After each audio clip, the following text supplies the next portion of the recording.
Good, how are you? Good to see you. How's that looking there? You look really familiar. Bring this one over here. One here. Awesome. Yeah, awesome. Pastor Mike, what can I do? Okay, so they'll be at the housing table. Yeah, it's been a long time. Nice to see you again. Thank you so much for being here. Glad to be here. Make sure you meet Vonette. Okay. All right, then I'll put that there. They're coming in. People are really interested. We gotta find more resources to keep doing it. And just talk about the work that you do. Come on back. Okay. These posters are for the studio. Oh, like where did it? And then just get a name tag and you can get an agenda. And then tighten it. Yeah, that works. Yay. I think we're in good shape, right? I also have the privilege of spending time in a lot of Purple Line communities, and there's a lot that Riverdale has in common, both the opportunities and the risks. As you'll probably know, looking at philanthropy, looking at private sector, public sector, parts of society. So we are looking at places, but we're also very interested in seeing change to the people in those places. We've gotten things so wrong for so long in so many Maryland communities. Actually own 4 different businesses along the Purple Line. Government has to do more than rebuild structures and restore services. We have to rebuild trust and restore hope, and we have to get it right this time. Some of your ideas about what you think justice can look like. My parents have been living in Riverdale for 50 years.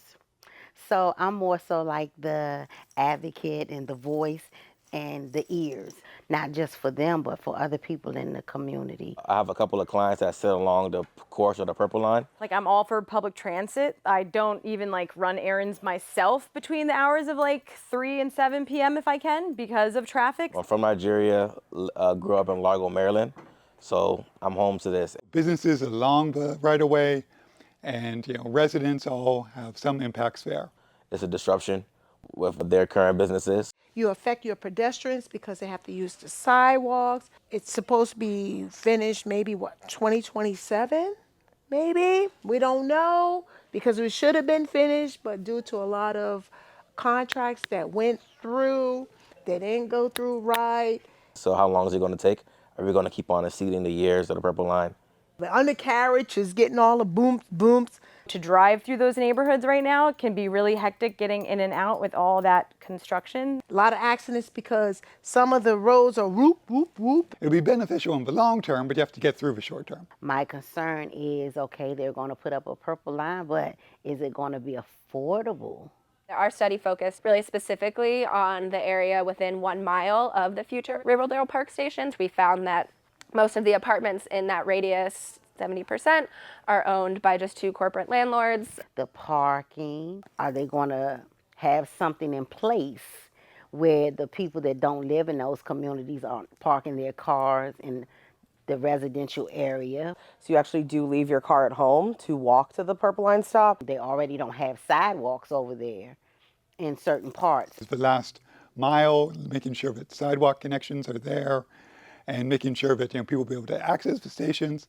We want small businesses to thrive and not always just have a bunch of chain stores by every Purple Line stop. That people can get jobs here. We need some of that good, authentic food and businesses to stay here, please.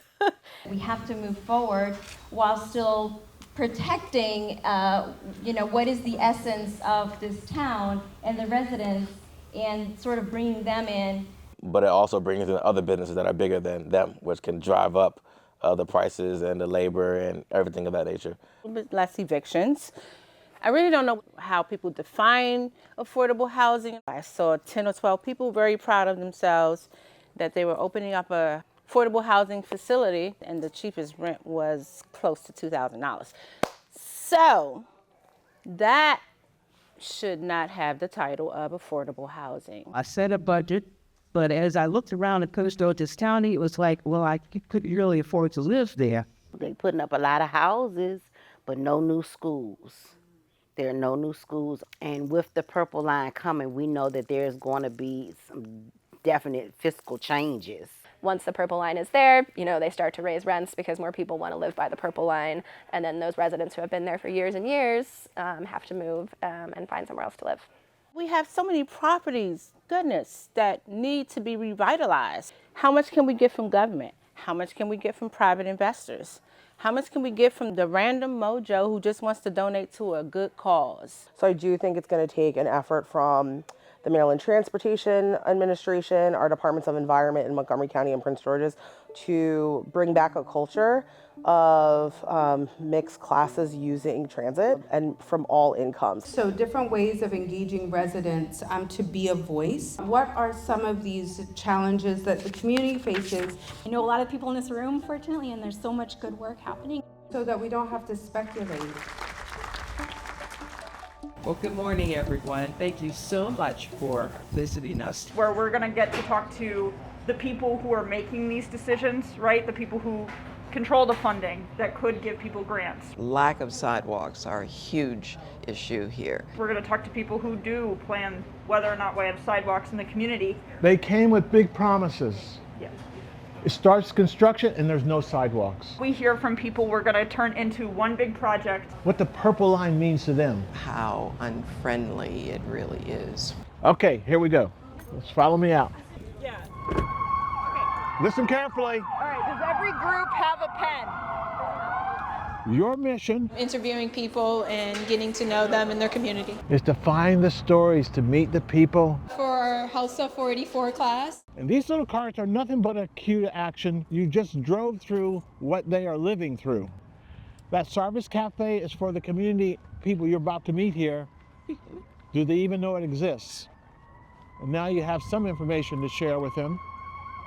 And say, hey, I'm from the University of Maryland. I really appreciate what you shared with me. Do you mind if I take some notes today and we're going to share them back? Because our teacher works with politicians and he can get some of these issues heard. A lot of folks in these places get rejected every day, all the time. I want you to feel that. Don't worry, do your thing. Don't be shy. Yeah.